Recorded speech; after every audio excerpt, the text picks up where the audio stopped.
Hello everyone, मैं हूँ आपकी होस्ट, दोस्त और एजुकेटर फॉर द डे ध्वनि गांधी। मैं आप लोगों को पढ़ाती हूँ अनअकैडमी के ऊपर accountancy for class 11th and 12th। जैसे कि आप सभी जानते हो, सीबीएसई ने बहुत बड़ा झटका दे दिया है आप लोगों को अकाउंटेंसी के अंदर, भले वो क्लास 11th हो या क्लास 12th हो। स्पेशली क्लास 12 को तो इतना बड़ा झटका लगा है कि वी कांट इवन इमेजिन कि बच्चों के साथ क्या हो रहा होगा। बट यही झटकों को जो है धीरे धीरे एब्जॉर्ब करते हैं, धीरे धीरे समझते हैं कि एग्जैक्टली सीबीएसई का हमारा जो ये ईयर है, ईयर ऑफ 2021-22, इस एकेडमिक ईयर में उन्होंने क्या क्या चीजें यहाँ डेवलप करी है आप लोगों के लिए, क्या क्या नए नए चेंजेस आए हैं सिलेबस के अंदर, कौन से टॉपिक्स आप लोगों को करने हैं टर्म 1 के अंदर, कौन से करने हैं टर्म 2 के अंदर, कैसे ये बाइफर्केशन होगा और इनमें क्या क्या आप लोगों को पढ़ना होगा। तो ये आप सभी को यहाँ पर पता चल जाएगा इसी मेरे पूरे सेशन के अंदर। तो प्लीज कंटिन्यूअसली एक एक चीज जो मैं बताती हूँ उसको ध्यान से सुनिएगा, बिल्कुल भी इधर उधर अपनी नजर हटाइएगा मत, क्योंकि आपको जो है बहुत सारी चीजें यहाँ समझ में आने वाली है। अगर यू पीपल फील कि आपको फास्ट में देखना है तो आप इसको जो है इस वीडियो को 2x की स्पीड या 1.5x की स्पीड में भी देख सकते हो।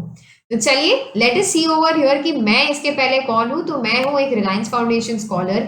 आई have done my qualifications are graduate from the HR college. I have also completed my masters. इसके साथ साथ I am also pursuing my MBA and I am in the final year over here from the NMIMS university. So far हमने बहुत सारे बच्चों को mentor किया हुआ है ऑलरेडी, एंड आप सभी का प्यार जो है इसके साथ अमेजिंग रिजल्ट्स भी आए हैं लास्ट ईयर के बच्चों के। तो if you all also want to be a part of this journey along with me, आप भी चाहते हो कि अलग अलग चीज़ों में आपको जो है मैं यहाँ पर समझे, तो प्लीज़ एक काम करना है आपको, डिस्क्रिप्शन में मेरी अनअकैडमी की प्रोफाइल दी है तो वहाँ पर आप जाके फॉलो कर लेना, ताकि जो भी मैं क्लासेस वहाँ लेती हूँ उनके जो है आप लोगों को नोटिफिकेशन आ जाए। आपको टेंशन बिल्कुल नहीं लेना है, क्योंकि मैं हूँ आपकी एक वेरीफाइड क्लास एजुकेटर अनअकैडमी के ऊपर। तो आपको बस बेफिक्र रहना है कि यहाँ पर मैम जो है पक्का हमको चीजें बहुत अच्छी सिखाएंगे और बताएंगे भी। अब बहुत सारी क्लासेस जो है आप लोगों की अनअकैडमी पर होती है मेरी, तो आपको है उनमें भी आप जो है एनरोल कर सकते हो। ये सारी क्लासेस अलग अलग बैचेस हम लोगों की चलती है, तो इन सभी के अंदर 11th की हो या 12th की हो, इनमें किसी में भी आपको जो एनरोल करना है। इसके अलावा बहुत सारी नई बैचेस भी, नए कोर्सेज भी लॉन्च हो रहे हैं मेरे, तो इनमें जब भी आपको एनरोल करना है आपको एक ही यहाँ कोड यूज कर लेना है जो आप अपने स्क्रीन के सामने यहाँ दिखते हो। तो जैसे ये अलग अलग प्राइजेस आप लोगों को यहाँ दिख रहे हैं, तो यहाँ जब अप्लाई करने बोलता है ना प्रोसीड टू पे, तो उस प्रोसीड टू पे के पहले आइकॉनिक सब्सक्रिप्शन ले रहे हो या प्लस सब्सक्रिप्शन ले रहे हो, कोई भी सब्सक्रिप्शन आप ले रहे हो, तो आपको इंश्योर करना है कि आप जो है यहाँ पर अनअकैडमी को क्रैक करने के लिए DGD लाइव ये वाला कोड यूज कर रहे हो अपने 10% डिस्काउंट के लिए। क्योंकि जब आप ये कोड यूज करते हो तो आप जो है ध्वनि गांधी दी के एक गैंग का जो है पार्ट भी बन जाते हो, और आप लोगों को जो है बहुत सारे इंटरेस्टिंग इनसाइट्स, बहुत सारा अच्छा खासा प्रिपरेशन भी मिलता है। और अगर आप लोगों को ऐसी मेरी बहुत सारी वीडियोस भी देखनी है तो ध्वनिफाई ये जो टेलीग्राम चैनल आप लोगों को नीचे दिख रहा है वहां पर कनेक्ट कर लो। मैं बहुत सारे BTS सीन्स जो होते हैं मेरे वो वहां पर आते रहते हैं, और मेरी वॉइस नोट्स भी काफी ज्यादा फेमस है वहां। तो अभी ज्यादा टाइम नहीं लेती हूँ आप लोगों का। I know you all have been waiting for the syllabus, तो लेट स्टार्ट ओवर हियर। अभी जो है आपको पूरी स्क्रीन पर है ना आपका सिलेबस दिखेगा और मेरी आवाज दिखेगी, तो बहुत बढ़िया से आपको पूरी चीजें नोट डाउन करनी है। जो जो मैं बोलूँगी ये डिलीटेड है तो वो डिलीटेड भी आप लोगों को मार्क करके ले लेना है। तो चलिए लेट अस स्टार्ट देन यहाँ पर एग्जैक्टली कि क्या क्या चीजें हम लोग यहाँ पर अकाउंट्स में देखने वाले हैं। तो as you can see in the very beginning and starting over here, सबसे पहले क्लास 11 का अपन ने देखना है दो टर्म्स में जो बटा हुआ है आप लोगों के लिए, आपका टर्म 1 एंड टर्म 2। अब जो टर्म 1 है क्लास 11th का, इसमें हम लोग देख सकते हैं यहाँ पर कि टर्म 1 पेपर पूरा MCQ बेस्ड क्वेश्चन पेपर होगा आप लोगों का। तो यहाँ पर जो है 40 मार्क्स का ये MCQ बेस्ड थ्योरी पेपर होगा। यहाँ पर थ्योरी लिखने का मीनिंग ये नहीं है कि सम्स वगैरह नहीं आ पाएंगे हमारे यहाँ। इनका थ्योरी लिखने का मीनिंग एग्जैक्टली ये है कि बाबा जैसे आप लोग अपना 80 मार्क्स का पेपर देते हो, 20 जो है आपके प्रैक्टिकल्स एंड इंटरनल्स देते हो, सिमिलर वे में यहाँ पर भी जो है आपके इंटरनल प्रोजेक्ट्स वगैरह जो होंगे वो 10 मार्क्स के लिए हो जाएंगे, और बाकी का जो भी आपका स्कोरिंग होगा वो 40 मार्क्स का आप लोगों को एक रिटर्न पेपर देना है। इसके बाद में आगे की बात जब करें यहाँ पर, तो टाइम आप लोगों को 90 मिनट्स मिलेगा। अभी तक ये क्लियर नहीं है कि एग्जैक्टली कितने MCQs आप लोगों के लिए आएंगे। आगे चलते हैं हम लोग कि मार्क्स कितने हैं। तो जैसे बोला टोटल 40 मार्क्स है। अब ये 40 को जो है अलग अलग चैप्टर्स में आप लोगों के लिए यहाँ पर स्प्लिट कर दिया गया है। लेट अस सी कौन से चैप्टर्स है एग्जैक्टली हमारे यहाँ पर। तो सबसे पहले जो आप लोगों का chapter number 1 and chapter number 2 as पर एनसीईआरटी है। Okay, this is your first basic unit जहां पर आप पूरा अकाउंट्स का जो थ्योरी है वो पढ़ते हो। इंट्रोडक्शन टू अकाउंटिंग के अंदर अगर आप नीचे चलेंगे यहाँ पर तो आपको दिखेगा कि अकाउंट क्या होता है, अकाउंट के ऑब्जेक्टिव्स क्या है, अकाउंट का एडवांटेजेस क्या है, लिमिटेशन क्या है। इसके बाद में ये सारी चीज़ों के अलावा आप ये भी देखते हो कि अलग अलग टाइप्स ऑफ इंफॉर्मेशन कैसे होती है, कैरेक्टरिस्टिक्स क्या है अकाउंटिंग के, रोल क्या है बिजनेस के अंदर। और ये हो गया फर्स्ट पार्ट इसके अंदर का। सेकंड पार्ट जो है बेसिक टर्म्स इन अकाउंटिंग। अब ये बेसिक टर्म्स जैसे आप जनरली में सुनते हो ना कि अपना एसेट होता है, लाइबिलिटी होती है, कैपिटल होता है, ड्राइंग्स होती है। फिर इसके बाद में एसेट्स के अंदर उसके अलग अलग टाइप ऑफ एसेट्स, लाइबिलिटी अलग अलग टाइप की। इसके बाद हम ये भी देखते हैं कि प्रॉफिट होता है, इनकम होता है, गेन होता है। तो ये चीज़ें जो है आप लोगों को यहाँ पर सारे जो टर्मिनोलॉजीज है सबसे फर्स्ट चैप्टर नंबर 1 में ही आप लोगों को करा दिए जाएंगे। इसके बाद चैप्टर नंबर 2 जो है थ्योरी बेस ऑफ अकाउंटिंग है। इसमें भी अगेन आप यहाँ देख सकते हैं कोई चेंज नहीं आया है 1 एंड 2 चैप्टर के अंदर, कुछ भी डिलीट नहीं हुआ है। ठीक है, यहाँ पर आप जो जनरली एक्सेप्टेड अकाउंटिंग प्रिंसिपल्स ये नाम पर जो है आप यहाँ देख सकते हो तकरीबन आप लोगों को 1 2 3 4 5 6 7 8 9 10 11 12 एंड 13 ऐसे 13 कॉन्सेप्ट जो है आप लोगों को यहाँ इन प्रिंसिपल्स को समझना है, इन कॉन्सेप्ट्स को अंडरस्टैंड करना है। इसके बाद में आपको systems of accounting, basis of accounting, ये 2 बहुत छोटे टॉपिक्स करने हैं। आफ्टर दैट इंड एज जो है आप लोगों का अकाउंटिंग स्टैंडर्ड से रिलेटेड आता है। ये टॉपिक एक छोटू सा रहेगा, बहुत सारे स्कूल्स इसको स्किप भी कर देते हैं, but then you also need to understand कि यहाँ हम लोगों को देखना है कि कैसे हम लोग इन टॉपिक्स को इजीली अच्छे से कवर कर पाए। इसके बाद में गुड्स एंड सर्विसेज टैक्स जो है आपका जीएसटी, ये पार्ट कई बार एनसीईआरटी के जो आपके एडिशन है उनमें नहीं होगा, और अगर ये नहीं है आपके एडिशन में तो प्लीज इंश्योर करें कि आप नया एडिशन जो है अपना ले रहे हैं। ये दोनों चैप्टर्स मिला के आपके जो है टोटल 12 मार्क्स हो जाते हैं। Okay, so out of the 40 marks पहला 12 मार्क्स का ब्रैकेट आप लोगों का यही 2 फर्स्ट चैप्टर्स में हो रहा है। इसके बाद में आगे चलकर आप देखते हैं यहाँ पर रिकॉर्डिंग ऑफ बिजनेस ट्रांजैक्शंस, तो ये हो जाता है आपका चैप्टर नंबर 3 एंड 4 एज पर एनसीईआरटी। अब आप सारे लोग जो है बहुत सारों को ये कंफ्यूजन होगा कि हमारे स्कूल में तो टीएस ग्रेवाल या फिर डीके गोयल जैसी बुक्स यूज करी जा रही है, तो आपको बिल्कुल भी टेंशन नहीं लेना है इस चीज के लिए। You just need to ensure कि आप जो है टॉपिक का नेम अगर देख रहे हो तो चैप्टर नंबर भले क्यों ना अलग अलग हो, टॉपिक नेम मैच करना चाहिए। तो ये जो है रिकॉर्डिंग ऑफ ट्रांजैक्शंस आरओटी 1 एंड 2 ऐसे करके ये जो एनसीईआरटी में चैप्टर 3 एंड 4 बनते हैं आपके। इसके बाद में उसका अगला टॉपिक जो होता है बैंक रिकंसिलिएशन स्टेटमेंट, ये आपका चैप्टर नंबर 5 है एनसीईआरटी के अकॉर्डिंग। इसके बाद में जो अगला चैप्टर है एनसीईआरटी में वो है trial balance and rectification of errors. अब ये चैप्टर जो है चैप्टर 6 है, पर ये टर्म 2 में शिफ्ट कर दिया गया है, तो इसके बारे में जब मैं टर्म 2 डिस्कस करूंगी आप सभी से तो तब बात करेंगे इसके ऊपर। उसके बाद में अगला टॉपिक जो लास्ट अंतिम टॉपिक है आप सभी लोगों के लिए वो है डेप्रिसिएशन प्रोविजंस एंड रिजर्व्स। तो एनसीईआरटी वाइज ये 7th चैप्टर आप लोगों का बन जाता है। तो all in all chapter 1, chapter 2, chapter 3 and 4, chapter 5 and इसके बाद में 6 छोड़ के चैप्टर 7। तो ये टोटल 6 चैप्टर्स जो है आप लोगों को ध्यान रखने के आपके टर्म 1 के एमसीक्यू बेस पर आएंगे। चैप्टर 1 2 मिलाकर 12 मार्क्स हो जाएंगे, 3 4 5 7 मिलाकर 28 मार्क्स मिल जाएंगे। अब इंटरनल डिस्ट्रीब्यूशन कैसे होगा इनका, ये तो आप लोगों को जो है पेपर में ही समझ में आएगा या जो प्रैक्टिस वगैरह आएंगे इसके अंदर आप देख पाओगे। बट आपको ये चीज़ यहाँ पर ध्यान रखनी है कि कोई भी टॉपिक आप जो है यहाँ पर स्किप नहीं कर सकते। कुछ भी हो जाए, you can not skip any single element, any single chapter over here. तो 1 एंड 2 के यूनिट नंबर 1 में जो चैप्टर 1 एंड 2 है ये तो हम लोगों ने देख लिया है। यहाँ पर आगे चलते हैं हम लोग कि चैप्टर 3 वगैरह में आप लोगों का क्या आएगा। तो जैसे आप देख सकते हो यहाँ पर रिकॉर्डिंग ऑफ बिजनेस ट्रांजैक्शन, ये चैप्टर 3 एंड 4 कंबाइंड होता है।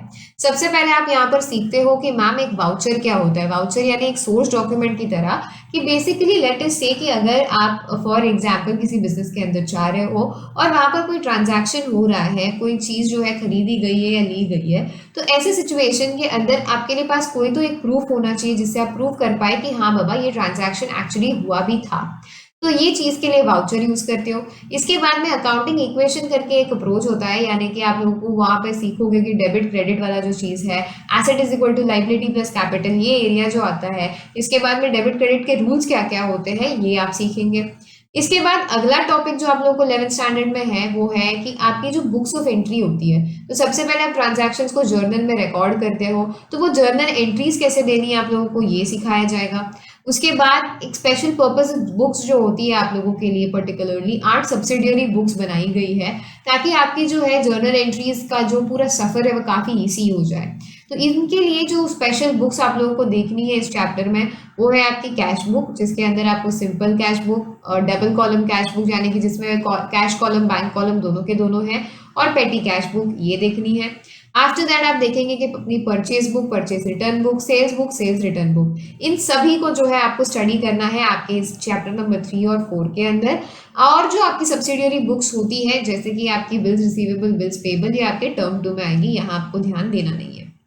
आफ्टर दैट आपको ये भी नोटिस देखना है यहाँ पर कि जो ट्रेड डिस्काउंट वाले होते हैं, जीएसटी वाले कैलकुलेशंस इनके अंदर होते हैं, आपको उन्हें भी देखना है। तो अगेन अगर एनसीईआरटी आप लोगों की अपडेटेड नहीं है तो प्लीज़ इंश्योर करें कि आपकी बुक्स अपडेटेड है, क्योंकि ये सारी चीज़ें जो है इंक्लूडेड होगी। इसके बाद में लेजर आता है आपका, कि लेजर में कैसे हम चीज़ें जर्नल में से पोस्टिंग करें या सब्सिडरी बुक में से पोस्टिंग करें, लेजर अकाउंट को बैलेंस कैसा करा जाए। तो पूरा चैप्टर नंबर आपका जो 3 और 4 है ये इन सारी चीज़ों पे फोकस करेगा। आफ्टर दैट चैप्टर 5 जो है आपका बैंक रिकंसिलिएशन स्टेटमेंट, बहुत ही छोटा चैप्टर है। इसमें ये बताया जाता है कि यदि आप लोगों के पास अपनी कैश बुक है और अगर आप लोगों के पास अपनी पासबुक है, तो इस कैश बुक और आपकी इस पासबुक के अंदर दो जो डिफरेंस होंगे आप लोगों के पूरे हम कह सकते हैं कि बैलेंसेस के अंदर, तो ये डिफरेंसेस आखिर एग्जैक्टली क्यों है ये आप लोगों को यहाँ समझ में आता है। एंड ये डिफरेंसेस के जो रीजंस है वो आप एक स्टेटमेंट में नोट डाउन करते हो। इस स्टेटमेंट का नाम होता है बैंकिंग रिकंसिलिएशन स्टेटमेंट। आगे जाते हैं हम लोग कि अगला लास्ट टॉपिक जो आप लोगों के टर्म 1 में होने वाला है, that is called as depreciation. अब डेप्रिसिएशन क्या होता है, जब भी आप लोगों के पास एसेट्स होते हैं तो ये एसेट्स की वैल्यू भी जो है कम होती जाती है। लाइक फॉर एग्जांपल अगर मेरे पास एक कंप्यूटर है मेरा, तो कंप्यूटर की जो मैंने स्टार्टिंग प्राइस अगर लेट्स से 75,000 में बाय करी है, तो हर साल उसकी 75,000 प्राइस नहीं होगी, हर साल जो है उसकी वैल्यू कम कम होती जाएगी। तो ये कम क्यों होती है, इसके रीज़न क्या है, किन किन वजह से ये होती है, इनके बाद में ये कैसे कैसे तरीके से हम जो है ये वैल्यू कम कर सकते हैं, यानी डेप्रिसिएशन एक पर्टिकुलर एसेट पर हम कैसे चार्ज कर सकते हैं। तो उसके दो मेथड्स आप लोगों के लिए है, straight line method and WDV यानी कि रिटर्न डाउन वैल्यू मेथड। अब ये दोनों मेथड जो है यहाँ पर आप ये भी देखेंगे इनके बीच में डिफरेंसेस क्या है, इनके एडवांटेजेस क्या है। इसके आगे आप जाओगे आगे कि ये डेप्रिसिएशन के ट्रीटमेंट्स हम कैसे करें अकाउंटिंग के अंदर, तो एसेट में प्रोविजन वगैरह ये सब कैसे बनाएं। अब प्रोविजन की बात करते तो अगला टॉपिक आप लोगों के लिए जो है प्रोविजन एंड रिजर्व्स, जो ये दो मेन टॉपिक्स होते हैं, ये बताया जाएगा आपको कि प्रोविजंस कैसे बनाना है, रिजर्व्स कैसे बनाना है। अलग अलग टाइप के जो रिजर्व्स होते हैं आप लोगों के, यानी revenue reserve, capital reserve, general reserve, specific reserve, और साथ ही साथ आप लोगों का सीक्रेट रिजर्व।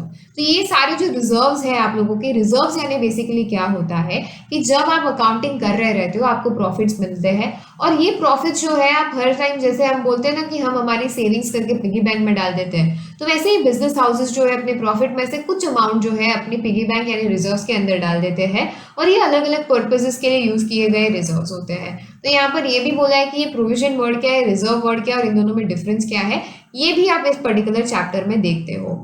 तो all in all I can say you all कि इस सब के बाद आपका टर्म 1 जो एमसीक्यू बेस्ड फॉर्मेट है, जैसे कि आप लोग यहाँ देख सकते हो, ये पूरा का पूरा कंप्लीट हो जाता है। 40 मार्क्स के लिए आने वाला ये जो पूरा चैप्टर 1, 2, 3, 4, 5, 7, ये 6 चैप्टर्स जो है आपको काफ़ी ज़्यादा आसान रहेंगे, काफ़ी ज़्यादा मदद करेंगे। एंड यहाँ पर एम्फोसिस आपको ये देखना है कि आपका कॉन्सेप्ट बहुत क्लियर हो, ताकि आपकी एमसीक्यूज भी एकदम मस्त एंड परफेक्ट बन जाए। अब आगे बढ़ते हैं हम लोग कि क्लास 11 के लिए जो है हमारा टर्म 2 क्या होगा, टर्म 2 में क्या क्या चीज़ें कंप्राइज्ड होंगी। तो जैसे कि आप देख सकते हैं, मैंने थोड़ी देर पहले आप लोगों को बोला था कि जैसे आपका टर्म 1 होगा वैसे ही टर्म 2 होगा, पर टर्म 2 अगर कोविड सिचुएशंस ठीक रहती है आपकी, टर्म 1 तो नवंबर दिसंबर में हो जाएगा, टर्म 2 जो आपका मार्च अप्रैल में होना है, अगर कोविड सिचुएशन ठीक रहती है तो पूरा आपका रिटर्न पेपर होगा, यानी एमसीक्यू नहीं होगा। आपको प्रॉपर चीजें सॉल्व करनी है, फॉर्मेट्स वगैरह बना के आंसर्स वगैरह देने हैं आपको यहाँ पर। अगर आपका कोविड सिचुएशन ठीक नहीं रहता है तो ही आप जो है टर्म 2 खाली दोगे एमसीक्यू फॉर्मेट में। तो यहाँ कह सकते हैं कि हाईएस्ट चांसेस है कि आपको टिपिकली चीजें सॉल्व करनी है। एक तरीके से कहूँ तो ये सारे टॉपिक्स टर्म 2 में होना भी अच्छा है, क्योंकि आप लोग यहाँ प्रैक्टिकली सीखोगे कि प्रॉफिट एंड लॉस अकाउंट कैसे बनाना है, बैलेंस शीट कैसे बनानी है। तो जो आपका बहुत ज्यादा प्यार जिन टॉपिक्स के ऊपर है वो आपको डायरेक्टली स्ट्रेट अवे यहाँ पर आपको बनाने मिलेंगे। एमसीक्यू फॉर्मेट में आपको उन्हें डील नहीं करना है। अब इसमें बात करते हैं कि पहले इसमें भी 2 पार्ट्स बन चुके हैं आप लोगों के। एक है आप लोगों का चैप्टर नंबर 8, यानी इस चैप्टर नंबर 8 का जो है एक और नाम भी है कि बिल्स ऑफ एक्सचेंज, यानी कि मैम वो बिल्स रिसीवेबल और बिल्स पेबल वाली बुक क्या। तो यस बिल्कुल ये वही वाला चैप्टर है, चैप्टर नंबर 8। आप जो देखोगे अभी आपके एनसीईआरटी के भी 2 बुक्स है, ठीक है। तो एनसीईआरटी के फर्स्ट बुक में चैप्टर नंबर 1 to 8 जो होते हैं वो यहाँ तक अब तक जो हमने डिस्कस किया ये सारे टॉपिक्स है, ठीक है। तो यानी कि ये जो चैप्टर नंबर 6 है, trial balance and rectification of errors, जो मैंने आप लोगों को बोला टर्म 1 के अंदर में अभी नहीं है, वो टर्म 2 में शिफ्ट हो गया है। तो ये सारे 8 टॉपिक्स मिलाकर जो है यहाँ तक का आपका पूरा पार्ट हो जाता है। ऑलराइट, तो यहाँ हम बोल सकते हैं कि accounting for bills of exchange यहाँ पर जो है कुछ डिलीशंस आए हैं। पहले देख रहे थे कि वो डिलीशंस क्या क्या है आप लोगों की। तो ये डिलीशन के अंदर जैसे हम देख सकते हैं यहाँ पर आप लोगों का bill of exchange, promissory note, इनकी डेफिनेशन क्या होती है, इनका एक फॉर्मेट स्पेसिमन, यानी एक मैम एग्जांपल बता दो ना, तो वैसे वाला एक आपको जैसे चेक अब बताती हूँ मैं आप लोगों को क्लास में कि चेक ऐसा दिखता है, पासबुक ऐसा दिखता है, तो बिल ऑफ एक्सचेंज कैसा दिखता है ये भी हम यहाँ देखेंगे।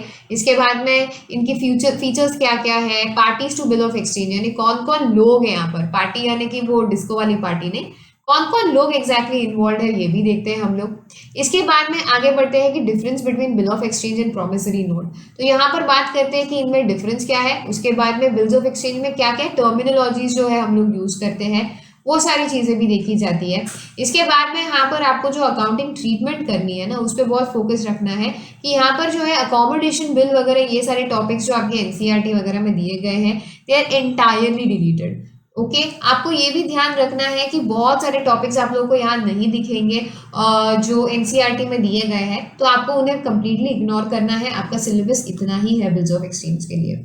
आगे जाते हैं, ट्रायल बैलेंस वाला जो टॉपिक है, यानी कि अपना चैप्टर नंबर 6 जो होता है trial balance rectification of error, तो 2 हिस्सों में बटा गया है। सबसे पहले ट्रायल बैलेंस में आपको बस पूछेंगे कि इसके ऑब्जेक्टिव और प्रिपरेशन मेथड्स बताओ।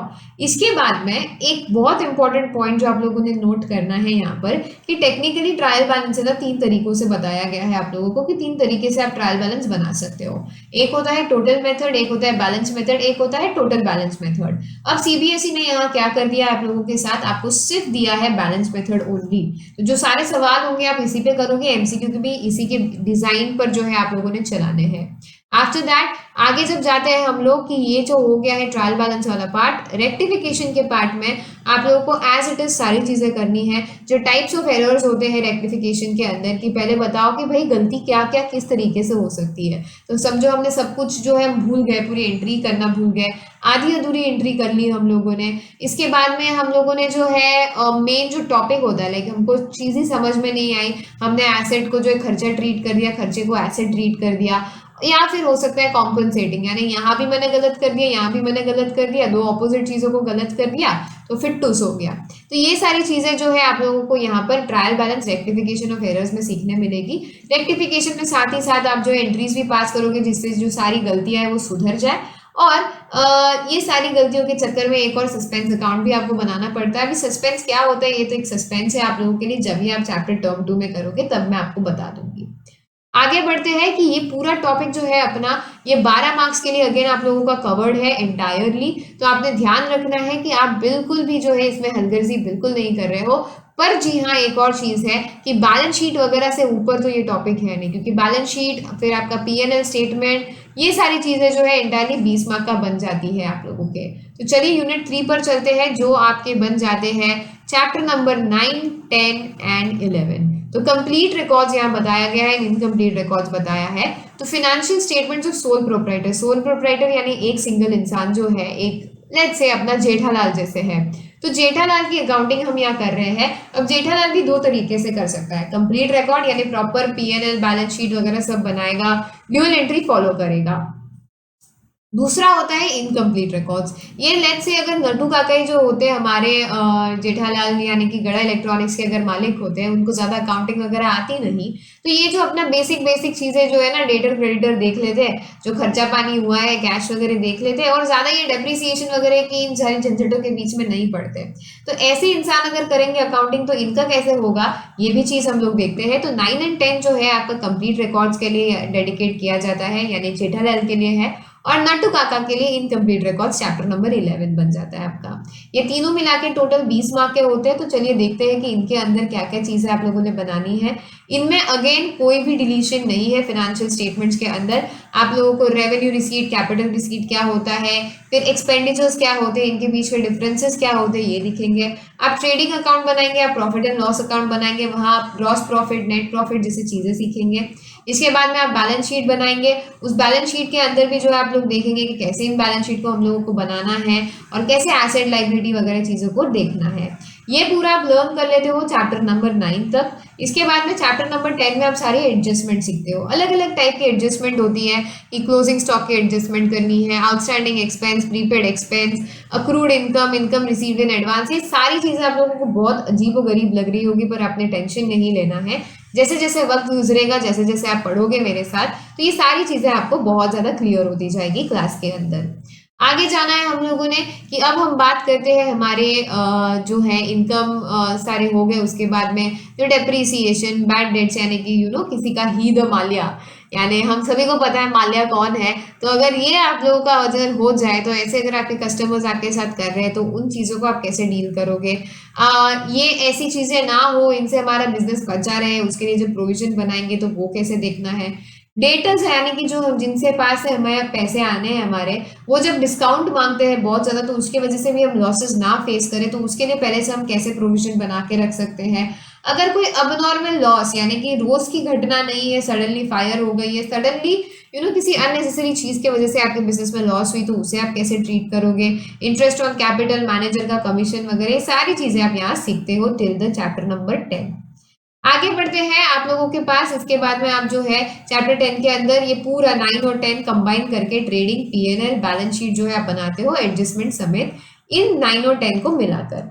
अब ये जो है पूरा अगेन आपको सॉल्व ही करना, यहाँ कोई एमसीक्यू होने वाला नहीं है आप लोगों के लिए। आगे जाना है कि इनकम्प्लीट रिकॉर्ड्स देखते हैं, जैसे मैंने बोला नट्टू काका वाला। अब नट्टू काका वाले सिचुएशन में जो आपको बोलेंगे कि इसके फीचर क्या क्या है, ऐसे ऐसे नट्टू काका क्यों करते हैं, और इसके लिमिटेशन यानी कमियां क्या है। इसके बाद में स्टेटमेंट ऑफ अफेयर्स मेथड से जो है आप प्रॉफिट एंड लॉस एंटरटेन करते हो, यहाँ पर सर्टन करते हो। सिर्फ इतना ही टॉपिक आप लोगों के बिजनेस के मतलब पूरे जो चैप्टर है उसके अंदर है। इसके आगे वाले जो भी टॉपिक्स आप एनसीईआरटी के अंदर देख रहे हो, वो सभी के सभी जो है आप लोगों के डिलीट हो चुके हैं। तो अच्छा खासा डेटर्स अकाउंट, क्रेडिटर्स अकाउंट वगैरह जो ऐसे अकाउंट्स बहुत सारे बनते हैं, इसके बाद में आपको बैलेंस शीट वगैरह बनानी पड़ती है। ये सारी की सारी चीजें जो आप लोगों की निकल चुकी है यहाँ से। सिर्फ इतना सा इनकम्प्लीट रिकॉर्ड्स का चैप्टर के अंदर आप लोगों को सिलेबस है। ये 20 मार्क्स आप लोगों के कंप्लीट हो गए यहाँ पर। तो टोटल आप लोगों ने देख लिया 12 + 20 32 मार्क्स का आपका जो पूरा टॉपिक है वो कंप्लीट हो गया। आगे लास्ट यूनिट बचा है कंप्यूटर्स इन अकाउंटिंग। अब जो कंप्यूटर्स इन अकाउंटिंग है, ये पूरा थ्योरी पार्ट है कंप्लीटली। यहाँ पर कोई सम वगैरह कुछ नहीं होता है। एंटायर थ्योरी एरिया जो है, ये एंटायर थ्योरी सेक्शन जो है आप लोगों का, तो यहाँ आपने देखना है कि आपको यहाँ बेसिकली एनसीईआरटी के अकॉर्डिंग ना 3-4 चैप्टर दिखेंगे। ठीक है, कई कई बुक्स में 2 चैप्टर है, किन किन बुक्स में 1 2 3 4 4 चैप्टर्स है। ये सारी चीजें नहीं देखनी है। म्योरली जिस पार्ट में आप लोगों को बताया गया है कि कंप्यूटर एंड अकाउंटिंग यानी कि अकाउंटिंग इंफॉर्मेशन सिस्टम, ऐसा भी एक टॉपिक होता है, तो उसके अंदर कंप्यूटर की एलिमेंट क्या है, यानी हम जो जैसे अलग अलग चीजें देखते हैं ना, आपकी सॉफ्टवेयर वगैरह है, हार्डवेयर वगैरह, तो ये सारी चीजें आपकी कंप्यूटर की क्या क्या कंपोनेंट्स होते हैं, इनकी क्या क्या कैपेबिलिटी है, कंप्यूटर क्या क्या कर सकता है, इसकी कंपनियां क्या है, लिमिटेशंस क्या है, ये सब आप लोगों ने देखना है। इसके बाद में आगे जो है आप ये यूनिट के अंदर ये भी देखोगे कि अकाउंटिंग इन्फॉर्मेशन आप कैसे यूज़ कर रहे हो, इसके बाद में अकाउंटिंग रिपोर्ट्स कैसे बना रहे हो कंप्यूटर के ज़रिए, आप एक मैन्युअली चीज़ें अकाउंट्स करते हो और कंप्यूटर के ज़रिए अकाउंट्स करते हो, तो उनमें क्या एग्जैक्टली डिफरेंस आता है, इनको कंपेयर करना है आपने। इसके बाद में ये जो सारी सॉफ्टवेयर रिलेटेड छोटी छोटी चीज़ें जो है आप लोगों को यहाँ सीखनी है। बहुत ही छोटा टॉपिक है और ये आप लोगों का हो जाएगा 8 मार्क्स का एग्जाम में। तो लास्ट ईयर तक बच्चे जो है ना इस टॉपिक को स्किप कर देते, स्कूल्स भी इस टॉपिक को पूरा का पूरा कल्टा देते थे। They would not even see one single time कि एग्जैक्टली क्या ये हमारा होने वाला है या नहीं होने वाला है। तो आप लोगों ने ये ध्यान रखना है यहाँ पर कि कंप्यूटर्स इन अकाउंटिंग जो है 8 मार्क्स का बड़ा टॉपिक आप लोगों के लिए बन जाएगा। तो ये 12 + 8 हो गया 20 एंड ये 20 अलग से 40, टुगेदर आप लोगों के 40 मार्क्स आप लोगों ने जो है थ्योरी पेपर में आप जैसे फाइनल एग्जाम देते हो वैसे फाइनल एग्जाम दोगे 40 मार्क का। और उसके अलावा आप लोगों को जो है प्रोजेक्ट का पार्ट 2 यहाँ कंप्लीट करना है 10 मार्क के लिए। तो ऑल इन ऑल आपको ये भी ध्यान रखना है कि जो आपका प्रोजेक्ट वर्क होता है वो 1, 2, 3, 4 ऐसे प्रोजेक्ट्स आप लोगों को नहीं देखने हैं। आपको क्या बोलेंगे यहाँ पर सिंपली कि आपको सिर्फ पूरा मिलके एक ही प्रोजेक्ट बनाना है। ये प्रोजेक्ट को 2 हिस्सों में बनाना है। 2 हिस्से यानी आधा काम जो है आपको टर्म 1 में करना है, आधा काम आपको टर्म 2 में करना है। तो टर्म 1 के अंदर जैसे आप लेजर वगैरह, जर्नल एंट्रीज, ये सारी चीजें सीखते हो ना, तो जर्नल बनाना, एक कोई भी आपको बोलेंगे कि एक जो है सोल प्रोप्राइटरशिप बिजनेस लो, लाइक से गड़ा इलेक्ट्रॉनिक्स आप लोगों ने ले लिया, गड़ा इलेक्ट्रॉनिक्स का ये आपको बोलेंगे कि मस्त इनकी जर्नल एंट्रीज दो, इनकी लेजर वगैरह बनाओ, इनका जो है सारे अकाउंट्स को बैलेंस वगैरह कर दो आप। तो ये स्टेज तक का जो आपका प्रोजेक्ट वर्क है आप ये यहाँ पर टर्म 1 में करेंगे, इसके आप लोगों को 10 मार्क्स है। और इसके बाद में आगे इन्होंने बोला है कि जो आगे के एस्पेक्ट्स होते हैं यानी कि आप जो है इसके बाद में ट्रायल बैलेंस बना लोगे, फिर आपका जो है trading account, P&L account, balance sheet वगैरह ये सब बना लोगे। तो ये चीजें जो है आप लोगों को यहाँ पर बतानी है टर्म 2 के अंदर। तो प्रोजेक्ट का अगला हिस्सा आपको यहाँ कंप्लीट करना है। तो ऑल इन ऑल एक ही प्रोजेक्ट होगा, 20 मार्क का होगा। और ये 20 मार्क का प्रोजेक्ट जो है आपको 2 हिस्सों में करने के बाद में यहाँ बहुत सारी चीजें जो है आपकी स्कूल टीचर भी आपको इंस्ट्रक्शन दे देंगे कि प्रोजेक्ट वर्क कैसे करना है। लिस्ट ऑफ प्रोजेक्ट वर्क्स भी दिए गए कि कौन से शॉप आप लोग ले सकते हैं वगैरह, और इनमें कैसे कैसे एडजस्टमेंट डाल सकते हैं। अब आई बी ऑनेस्ट, आप लोगों को यहाँ तक जो है इन चीज़ों को बिल्कुल नहीं देखना है। आपकी टीचर, स्कूल टीचर को जो करवाना है आपसे, ये समझ लो कि इंटरनल 10-10 मार्क जो है इन्होंने आपको देने हैं। 40 मार्क पूरा आप लोगों का अपने खुद के हाथों में है। जो आप मेरे साथ सीख रहे हो चीज़ों को, यहाँ पर इतनी सारी चीज़ें आपने यहाँ देखी टर्म 1 और टर्म 2 के अंदर, तो ये जो आप मेरे से कंटिन्यूसली क्लासेस के अंदर सीखते रहोगे ना, तो ये एरिया आपको बहुत स्ट्रांग बना देगा और आपको जो है मार्क्स इंश्योर करवा देगा। मैं ये इस हक से कह रही हूँ क्योंकि मैंने खुद ने जो है अकाउंटेंसी में बहुत बारी आउट ऑफ स्कोर किया हुआ है। मेरे बोर्ड एग्जामिनेशंस में इनफैक्ट मैंने 99 on 100 स्कोर किया हुआ है अकाउंट्स के अंदर। Hence I know that quality of learning that you all people need अपने 11th-12th के अंदर। तो प्लीज आंख बंद करके भरोसा कर लेना है, बिल्कुल भी आप लोगों ने जो है परेशान नहीं होना है यहाँ पर, और अपनी प्रिपरेशन बहुत बेटर वे में तैयार रखनी है। टर्म 1 पहले कंप्लीट करना है, इसके बाद में टर्म 2 जाना है। और जो आई एम वेरी श्योर कि प्रोजेक्ट वर्क जो है ना, आप जैसे जैसे टर्म 1 टर्म 2 मेरे साथ पढ़ते जाओगे, प्रोजेक्ट वर्क भी आप लोगों को बहुत ज्यादा आसान लगने लग जाएगा and you would be way steps ahead then your teacher also. ठीक है, तो यहीं पर जो है आप लोगों का ये अकाउंटेंसी का पूरा सिलेबस मैंने आप लोगों को बता दिया है। प्लीज इसे डेफिनेटली रेफर करिएगा और चैनल को सब्सक्राइब भी करिएगा, ताकि आप लोगों को ऐसे ही बहुत सारे important announcements and important updates जो CBSE आप लोगों को देता है वो मिलते रहेंगे कंटिन्यूअसली।